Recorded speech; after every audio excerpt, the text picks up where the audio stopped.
Welcome to Prince student house. Students, लगभग हर दिन हमारे डिक्टेशन होती है पिटमैन से और अदर मैगजीन से, प्रोग्रेसिव से। आज जो मैं डिक्टेट आपको कर रहा हूँ 100 वर्ड्स ए मिनट सितंबर 2021, इसकी पीडीएफ में आपको डिफ़िकल्ट आउटलाइंस और कुछ ज्वाइनिंग और स्पेलिंग मीनिंग्स आपको मिलेंगे। ऑलरेडी ये डिक्टेशंस हमारी 80 वर्ड्स ए मिनट अपलोड हो चुकी हैं और अभी मैं आपको चार एक्सरसाइज नंबर 9, 10, 11 और 12 टोटल 1680 वर्ड 100 वर्ड से मिनट स्टार्ट कर रहा हूँ। सिर्फ 1 मिनट की बात कि जिस स्टूडेंट का जो लेवल है राइटिंग का 60, 80, 90, 100, वो उसी लेवल को पहले क्लियर करे, विदाउट मिस्टेक करे, ट्रांसक्रिप्शन करने के बाद चेक करे और उस लेवल से एकदम ज़्यादा आगे ना बढ़े, धीरे धीरे ही स्पीड पे जाए, पहले एक्यूरेसी पे आए, प्रैक्टिस रेगुलर करते रहें और जिससे आपकी एक्यूरेसी आई और सिलेक्शन का किसी भी सिलेक्शन में एक्यूरेसी को तर्ज बहुत ज़्यादा दी जाती है। तो मैं अब स्टार्ट कर रहा हूँ exercise number 9, 10, 11 and 12। Be ready, 100 words a minute start. It is my privilege this evening to greet you, all my fellow citizens at home and abroad, on the 13th anniversary of our independence and to convey to you my good wishes. It will be my endeavor as the first servant of the people to exert myself to the utmost for the service of our people and our country. I hope to return in some humble way the affection and regard I have enjoyed from all sections of society for 45 years of my political life. 30 years have gone past since we began free. The events of the recent past have proved the maturity of thought, confirmed our belief in the democratic way of life. Today we can hold our heads high as the world's largest democracy. This by itself is not enough, and if the democratic way of life is to last, we must look inwards and examine our thoughts and actions. The democratic way of life must result in a rapport between the mass of our people, particularly those living in the rural areas, our political mentors, and the administration. Life for our long suffering people, many of whom live well below the subsistence level, can have no hope unless it has substantial inbuilt economic and social substance. Only then can we mobilize our enormous human resources to actively participate in the task of nation building. We have in these last 30 years experienced success and failure, happiness and sorrow. We have yet to end poverty, ignorance and disease, and inequality of opportunity. The ambition of the greatest man of our times, Mahatma Gandhi, was to wipe tear from every eye. Our work will not be complete until this noble objective has been achieved. India lives in the villages, and these simple folk are our richest heritage. The 5 year plans for socio-economic development have no doubt yielded some result, but has their impact been substantial? Have the benefits of a planned development percolated to the remote village and the weaker sections of society? Until I assumed the office of President of India, I was a Kisan working in the field in the sun and rain. I know at first hand the difficulties which millions of our countrymen face even in obtaining the basic necessities of life, drinking water, facilities for education and health. Next para, exercise number 10.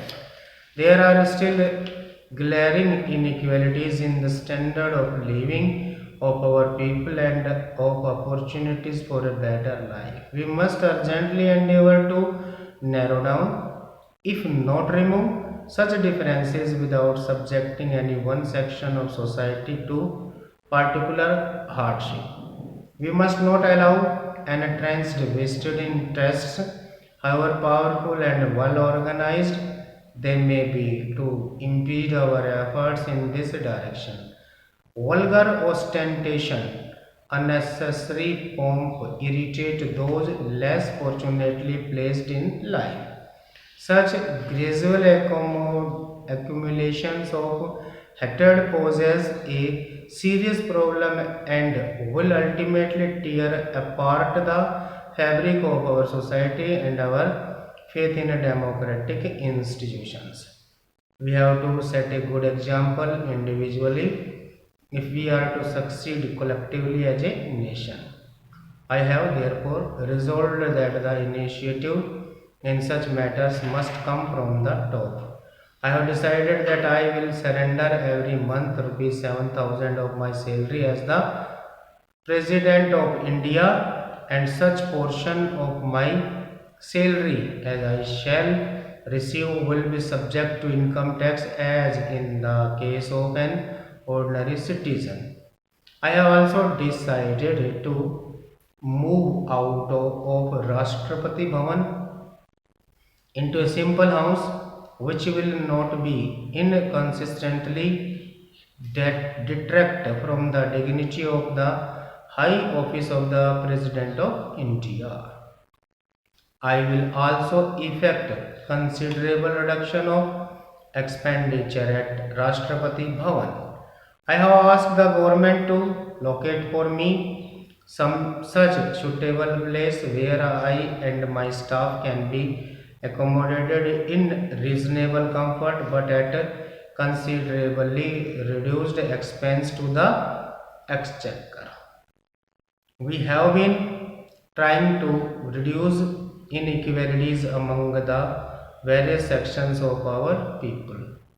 I am particularly concerned about the lack of uniformity in approach and principles and the inadequate pace of progress in the implementation of land reforms and in the enforcement of controls over the growth of monopolistic tendencies in the non-agricultural sector. Such monopolistic growth of a few vested interests has assumed serious proportions over the year. Political corruption, demoralization in the public service, and a deterioration of standard in public life are directly related to black money and pressures which a few anti-social elements in our society can exert to disrupt national life. We are today worried about rising prices which affect even the basic necessities of life.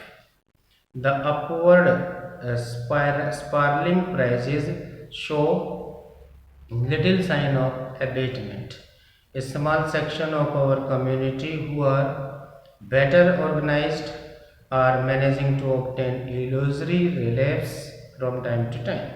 Such reliefs are unfortunately neutralized even as they are announced by the mechanizations of a very watchful and unscrupulous section of our society which preys on human misfortune. Next para, exercise number 11.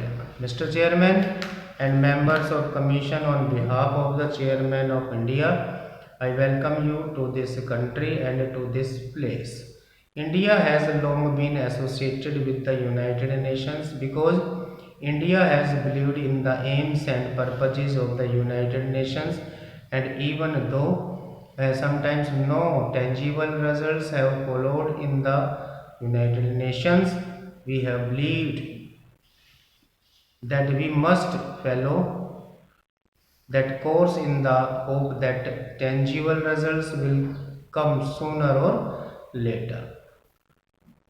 We have taken part in your various commissions because we have felt that, quite apart from the political aspect of the United Nations, the economic aspect is at least as important, if not more important. Indeed, we cannot consider the one without the other.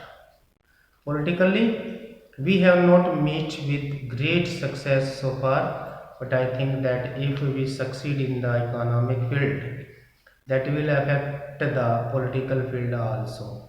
There has been a talk in the past of one world in the political sense, but it is even more important to consider it in the economic sense.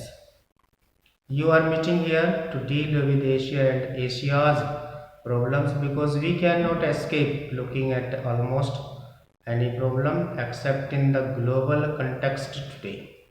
India is big enough, and the subjects you have to deal with are vast and of very great importance.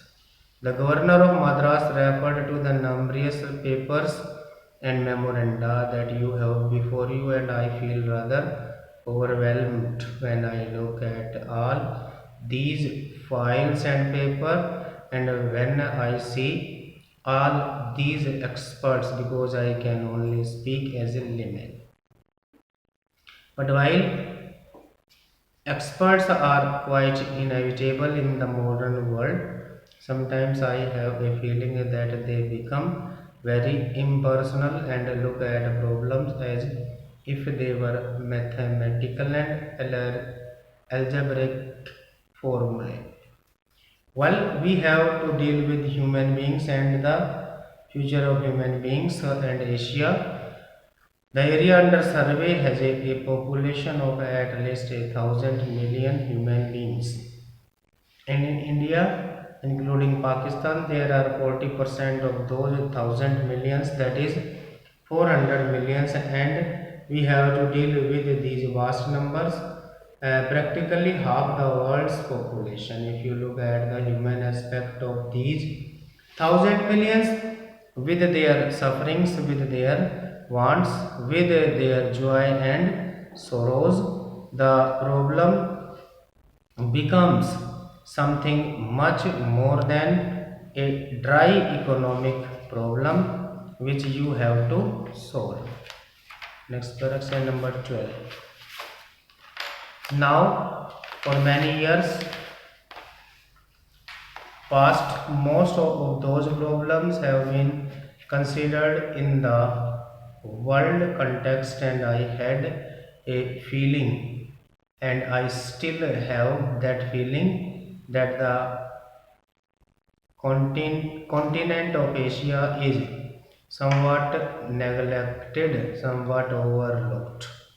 It is not considered important enough for as much attention to be given to it as is given to certain other parts of the world. Possibly that has been so because most of the people who were considering these problems were themselves intimately connected with the other parts of the world, and naturally they thought of them in the first instance. Naturally, also, if I have to consider these problems, I would attach more importance to Asia because it affects me more intimately. About that kind of reaction part, it is quite obvious that you cannot consider the problem of Asia or the problem of Europe or the problem of America or the problem of Africa in isolation from the problem of other countries.